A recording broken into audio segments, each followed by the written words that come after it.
உங்களில் எத்தனை பேர் வறட்சியான பாதைகளை கடந்து இந்த வருஷத்துல வந்திருக்கிறீர்கள்? Beloved, how many of you have crossed the drought period in your life? வறட்சி என்று சொல்லும் பொழுது When we say about drought, உபாகமம் 8ஆம் அதிகாரம் 15ஆம் வசனத்துல நான் பார்க்கும் பொழுது Deuteronomy 8:15, when we see தண்ணீர் இல்லாத ஒரு அனுபவம் தான் வறட்சியை the waterless level is drought, ஆனபடினால் தான் அவள் ஒரு நீர்ப்பாய்ச்சலை தேட ஆரம்பித்தாள். so the she sought a water garden. உன்னுடைய தேவைகள் சந்திக்கப்படாத ஒரு வறட்சியான அனுபவங்கள், The needs may not be met about the drought life. ஜெபம் கேட்கப்படாத ஒரு ஆவிக்குரிய வறட்சி, The spiritual droughtness you are praying.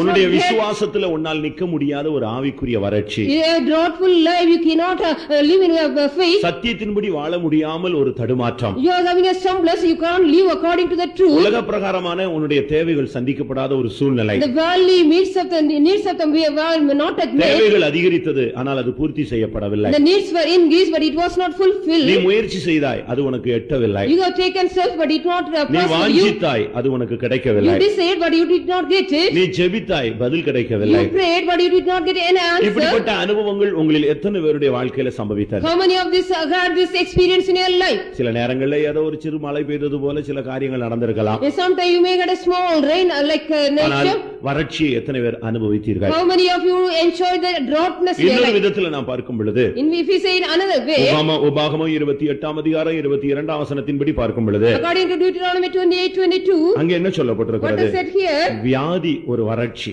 The disease is a இந்த drought. வறட்சி வந்தால் வாதிப்பு உண்டாகிறது. We will get some there is trouble in our life. வறட்சி வந்தால் வாதிப்பு இருக்கும். We will get some groaning in us when we get the drought. இதயத்துல ஒரு பாரம், There is a burden in the heart. சரீரத்துல சில வேதனைகள், There are some agonies in our body. மனதில சில போராட்டங்கள், There are some troubles in our mind. சில கைவிடப்பட்ட சூழ்நிலைகள், Some forsaken situation. அலட்சியம் பண்ணப்பட்ட வாழ்க்கை, There is a rejected life. அப்புறப்படுத்தப்பட்டதான ஒரு ஒதுக்கமான ஒரு வழி.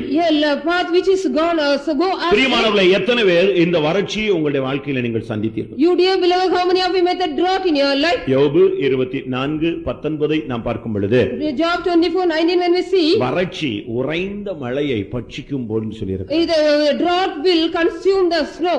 உறைந்த மழை ஒரு வெண்மையை காண்பிக்கிறது. The snow shows the white. வெண்மையான அந்த உறைந்த மழையை, அந்த வெண்மையை கூட வறட்சி அப்படியே பட்சித்து போட்டு விடும். Even the droughtness consume the white. உன்னுடைய ஆவிக்குரிய பரிசுத்தத்தை கடந்த வருஷத்துல பட்சித்திருப்பான் சத்துரு.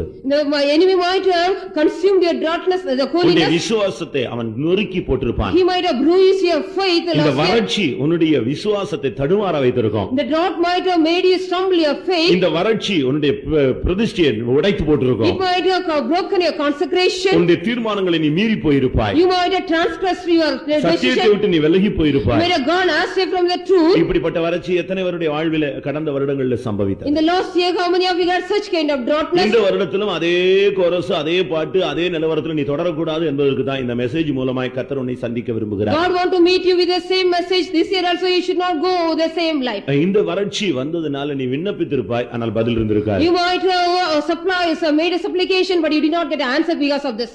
அந்த